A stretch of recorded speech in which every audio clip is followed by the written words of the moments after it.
Bonsoir, chers téléspectateurs. Bonjour. Selon le moment que vous nous captez. Moi, je m'appelle M. Traoré Bourama. Je suis développeur. Notre invité, c'est M. Kassongue. Bonsoir, M. Kassongue. Bonsoir, M. Traoré. Et je m'appelle Napanepoul Kassoge. Je suis développeur web. Merci d'avoir répondu à notre invitation. Merci. Alors, aujourd'hui, nous allons parler sur le parcours idéal d'un développeur. Il s'agit de parler sur les étapes d'évolution d'un développeur, par où le développeur doit commencer. Et quels sont les différents levels, c'est-à-dire les différents niveaux de maturité d'un développeur. Donc, nous allons commencer sur où est-ce que le développeur doit commencer. Monsieur Kassongue. Oui, M. Traoré. Merci d'avoir répondu à notre invitation. Merci. Ok, d'accord. Maintenant, où est-ce que quelqu'un qui veut commencer se lancer dans le développement informatique, comment est-ce qu'il doit commencer? Ok, d'accord. Et déjà, avec l'évolution de l'information, avec l'évolution de la technologie informatique, donc il y a beaucoup de gens qui souhaitent devenir développeurs informatiques. Et il y a certains qui pensent qu'il faut commencer par la formation universitaire. Il y a aussi des formations spécifiques. Ok. Donc, si je comprends bien, en fait, il y a des gens qui ont fait les grandes universités informatiques, c'est-à-dire dans la spécialisation dans le développement d'applications. On appelle ça le génie logiciel. Ceux qui ont fait le génie logiciel dans les universités. Et ceux qui ont fait des reconversions pour les autodidactes. Donc, nous avons déjà ces deux grands groupes. Donc, ceux qui ont fait les universités dans le domaine d'informatique, spécialisation génie logiciel, et ceux qui ont fait l'auto-formation, c'est-à-dire ils n'ont pas fait de grandes écoles en informatique, peut-être des gestionnaires qui se sont reconvertis en développeurs, des pharmaciens qui se sont reconvertis en développeurs. Donc, ça, c'est le deuxième groupe. Premier groupe, ceux qui ont fait des universités et qui se sont spécialisés en génie logiciel. Deuxième groupe, ceux qui ont fait des reconversions. Donc, effectivement, il y a ces deux grands groupes qui existent. Bon, ok. L'idéal, c'est quoi? L'idéal, c'est former un développeur web compétent. Donc, pour certains, il ne suffit pas vraiment d'aller à l'université obtenir le diplôme et sans aucune base en développement web. Et ils maîtrisent seulement que les connaissances théoriques. C'est vrai, les connaissances théoriques, c'est un atout majeur pour un développeur. Ça peut lui aider pour la compréhension des structures de données, des bases de données et certaines expressions algorithmiques. Ouais, sans vous couper, il y a effectivement certaines universités qui mettent beaucoup de focus sur la théorie, mais il y a vraiment des universités qui font de la pratique. C'est-à-dire ils font des TP, ils font des T2, ils font des cours magistraux également. Donc, nous tenons à préciser cela. Et voilà, mais donc, de toutes les façons, dans les universités, il y a cours théorique, il y a des pratiques. Il y a des pratiques. Mais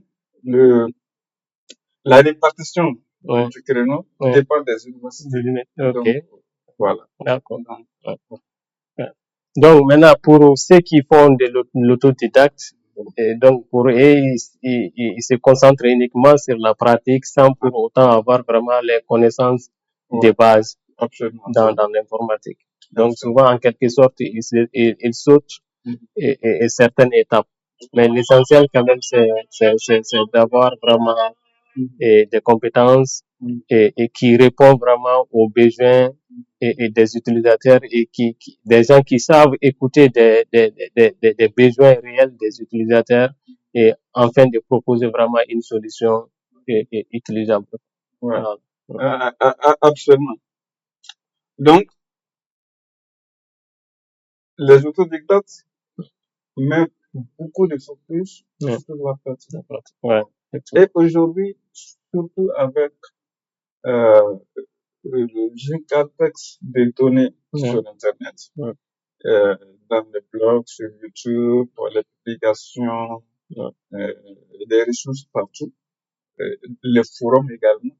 Okay. Il y a aussi les différentes technologies. Les différentes technologies ont développé également des ressources documentaires qui sont disponibles sur Internet, sur leur site Internet,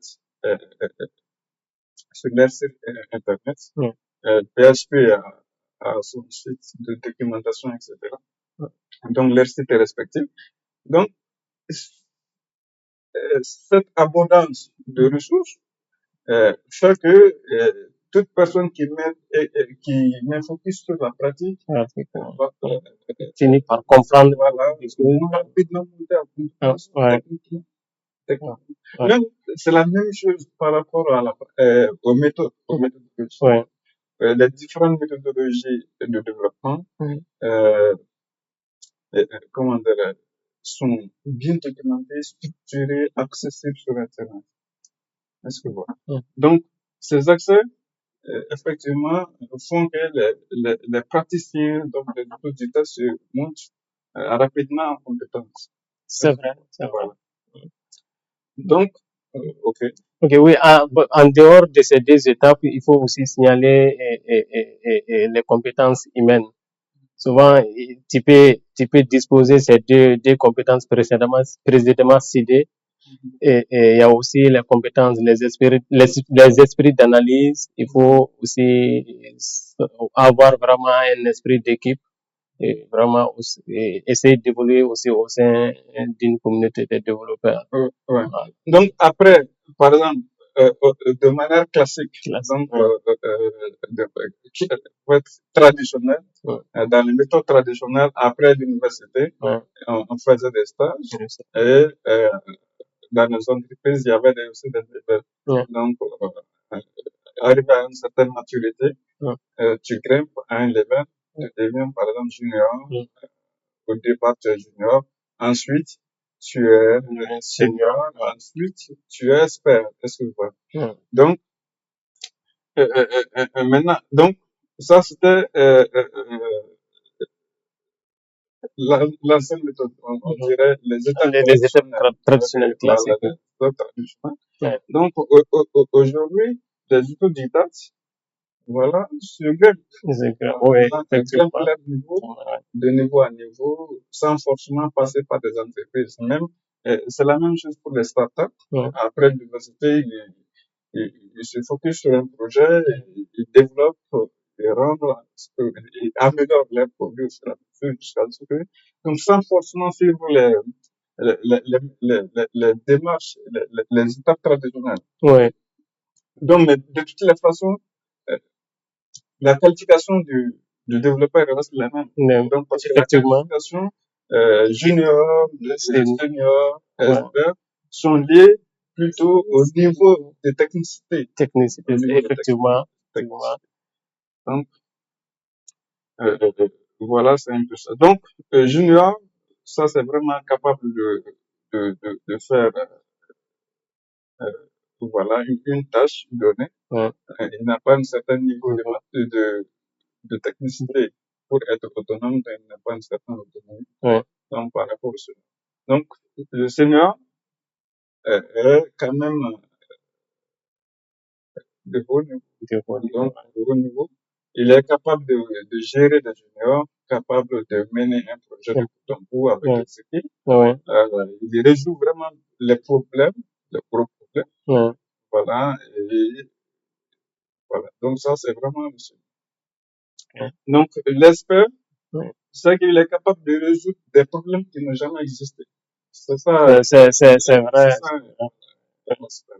Donc, un problème qui n'a jamais existé, il est capable de résoudre ce problème. Et l'expert également gère des questions vraiment très critiques comme la sécurité. Comme la sécurité. Et par exemple, l'expert intervient, par exemple, si l'application doit être déployée dans un environnement qui dépasse, par exemple, 10 000 utilisateurs, 1 000 utilisateurs, 5 000 utilisateurs qui doivent utiliser l'application. Donc, l'expert en tant qu'architecte, il vient, il trouve des voies techniques qui permettent de soutenir cette charge. Donc, voilà, donc c'est un peu ça, les différents niveaux.